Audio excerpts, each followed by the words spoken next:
Gusto nyo bang makilala ang inyong business, kumita, sumikat at maging patok online or TV? Get more customers and grow your business.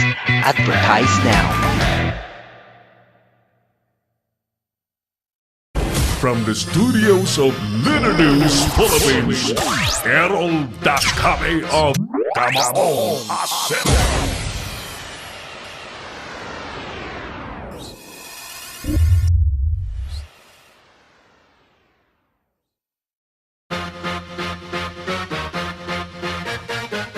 Thank you. Balik tayo sa palatuntunang Kamao Asero. Batiin muna natin ang congratulations ang Kamote Riders Club. Ayan, dahil sa matagumpay na bloodletting program or campaign kahapon. Kahapon ba yun? Nung isang araw? Tama, kahapon? Linggo, no? At yan po sa pakikipagtulungan sa Heroes Alliance Incorporated ni partner Oliver Licop. Ating Operations Head Engineer Oliver Licop ay nagcha-charge pa rin yata dahil low bat yata. Kumusta ka na, partner? May gitsambuang ka na raw na nagcha-charge. Hindi, alam nyo, ang tao talaga kapag nagkakaedad na, ganyan lang talaga. Marami nang nararamdaman. Sabi naman ng iba, Sir Errol, kalabaw lang ang tumatanda. Ayos! Sige!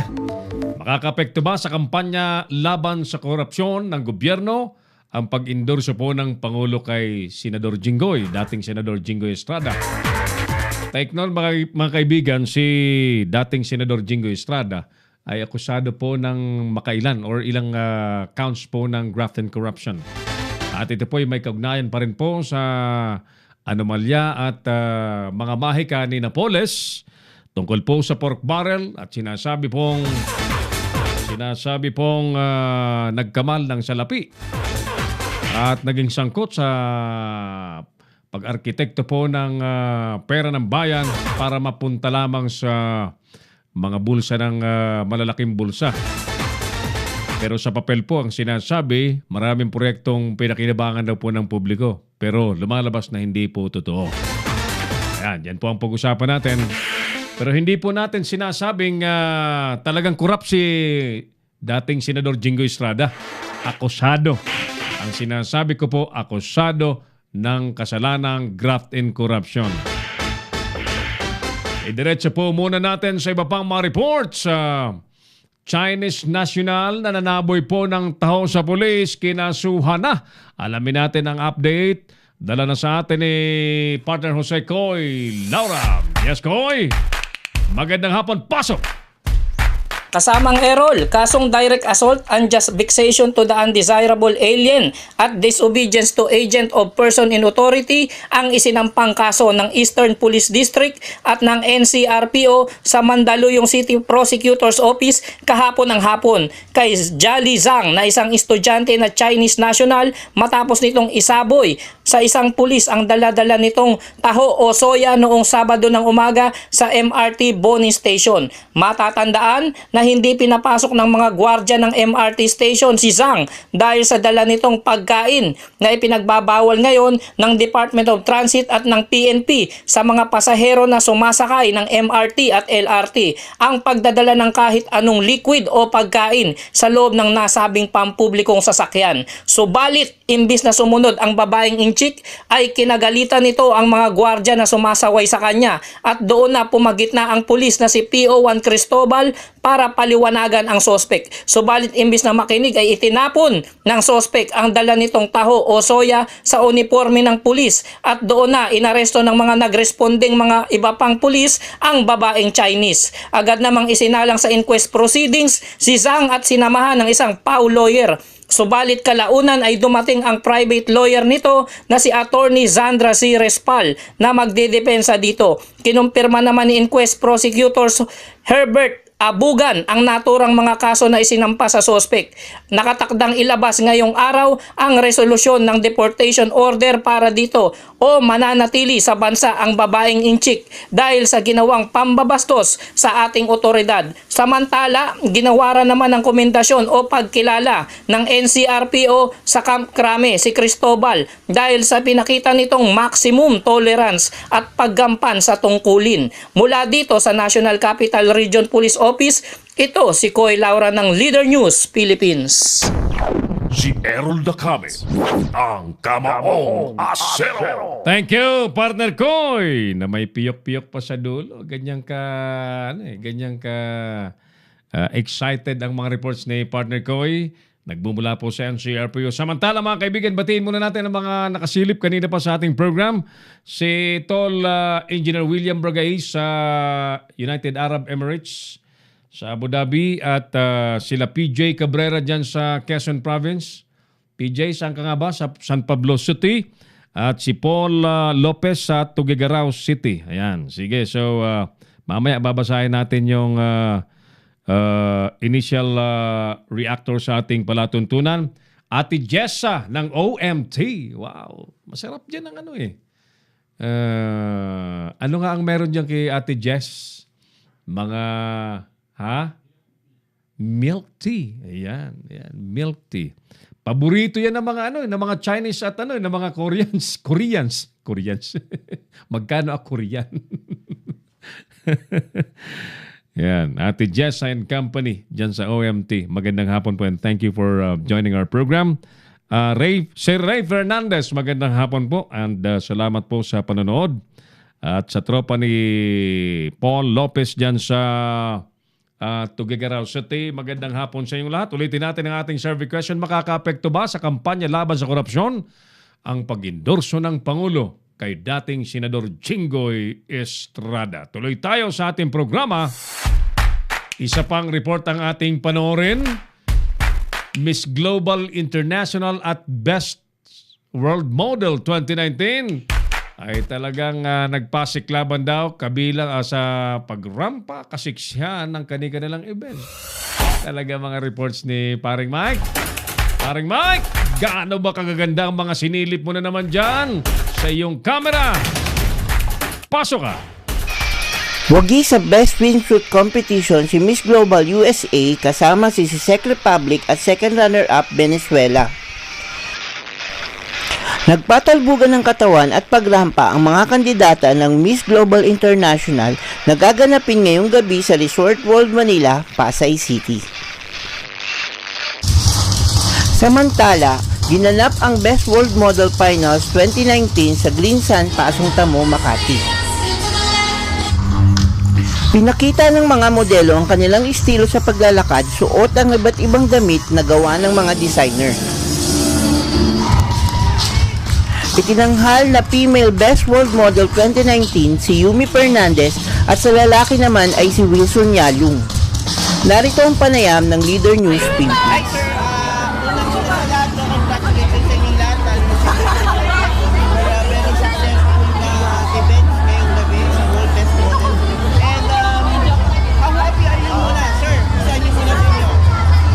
Very happy with all the support that we are getting from all of you, from our major friends, from all the supporters, and we are very happy of the results.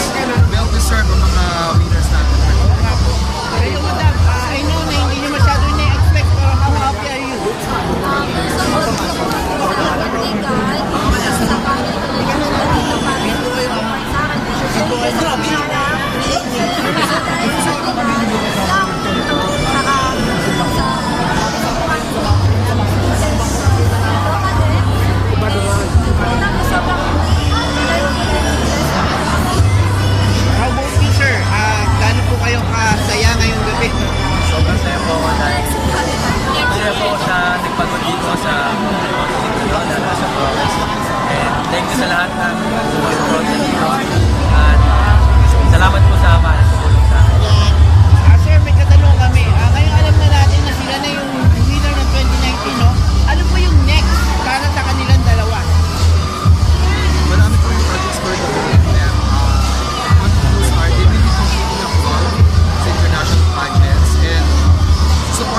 Mula rito sa Makati, ako si Mike Francisco, nag-uulat para sa Leader News Philippines.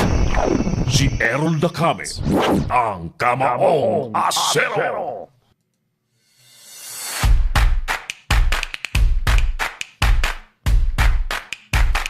As usual, iniinggit kami lagi ni Mike Francisco sa mga events na pinupuntahan niya. Puros nagagandahan at nagpuputian ng mga hita. Ayan. Pero yan, magandang mga events yan sapagkat yung ganyan mga aktibidades ay pagpapakitang pinapahalagahan ang kagandahan ng kababaihan at syempre yung respeto sa kababaihan. Yan. Areglado! The other weekend, last Saturday mga kaibigan, ang Leader News ay dumalaw sa ginanap na Science Quest. At ito po ay ginanap sa Baguio City. Dinaluhan po ito ng iba't ibang mga eskwelahan, both private and public schools nationwide. Ano? So, silipin po muna natin ang iba't ibang mga likha. Mga likha ng mga estudyante na may kaugnayan po sa science. Actually, ang pakay po ng event na yun, you play the, where are the videos natin? Saglit ha, kasi nabulunan yata. Magandang hapon din kay John Garcia dyan sa Dasmariñas, Cavite. Pinuntahan natin itong Science Quest na may pakay na may theme na Producing New Scientists Through Innovations, Competitions, and Inventions for the Sustainability of Clean and Green Environment to Save Mother Earth. Maganda yung objective at maganda yung tema. Producing new scientists through innovations, competitions, and invention. All right. So, ganyan karaming mga estudyante at mga teachers ang mga dumalo dyan sa Quezon Elementary School sa Baguio City at pinuntahan namin yan ni Clarence. No? Ang mga tampok na aktibidad were science quiz, math quiz, techno quiz, envy quiz, Saidama, Chess, Sudoku, marami pang iba. May on-the-spot poster making contest, may essay writing contest, collage making, impromptu speaking. Ano mga paborito ko yan eh. Mga impromptu speaking, public speaking. Yan, paborito yan ni Clarence para humaba ang dila niya. Ayan. Ayan po nakikita ninyo sa video. Yan po yung mga likha ng... Hindi yan. Ayan. Oh, pati yun ha. Pinagkukunan mo. Yeah, wag yan. Ba't nasama yan? Asa na yung mga kuwan? Yung sa mga estudyante. Yan, yung mga likha ng mga estudyante. Okay, sige. So, yan. Ilan lamang po yan sa mga miniature na gawa po ng mga estudyante at mga teachers para maghatid ng mensahe kung paano po habang nagiging moderno po ang panahon at gumagamit ng teknolohiya, and yet will be able to protect the environment. Ayan. So yan, tingnan niyo po. No? Gagaling na mga estudyante. Oh? At yan po yung mga mag-aaral galing sa iba't ibang eskwelahan nationwide, private and public schools, while they are waiting for the awarding ceremony. Alright, kinausap natin ang isang teacher galing po sa Dapitan City, sa Zamboanga del Norte, at narito po ang ating panayam. Hi ma'am, we're from Leader News Philippines. Your name is? Jury Anila po, from Dapitan City, Zamboanga del Norte, grade 1 teacher. Okay, so sumali po kayo rito and this is your entry. Yeah, would you like to explain to us ano itong message ng entry po ninyo? Okay, ang message po ng entry ko ay ang sinasabi ko dito ay dapat po pangalagaan po natin ang ating kalikasan. Magtanim po tayo ng mga kahoy para po di tayo magkaroon ng mga nagkaroon po ng mga landslide at saka po Grade 10 Public, first place, Lia Marie De Vera, Mangaldan National High kaya School. na po ang technology natin. Yung mga tao po na nagkakaproblema po sa traffic ay ayan na po, ang mga kotse po natin ay lumilipad na po on air. Second place, Maverick Abalon, Tayug National High School. Meron na po tayo nito. That's all po.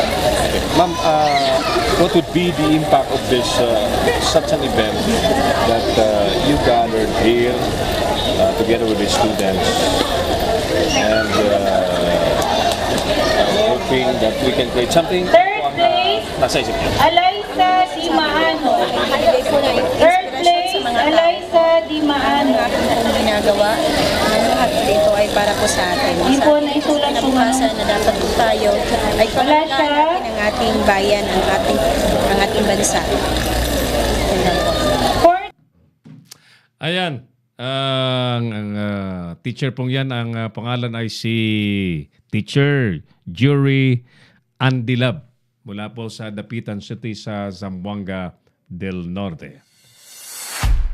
Ganda po. Magandang mga aktibidades sa ganyan sapagkat sa maagang edad, sa murang gulang po ng mga estudyante, nagiging malikhain po ang kanilang isip at yung kanilang talino po ay nahahasa ng todo para makalikha po ng mga bagay-bagay na makatutulong po para panatilihin na maayos po ang ating kalikasan.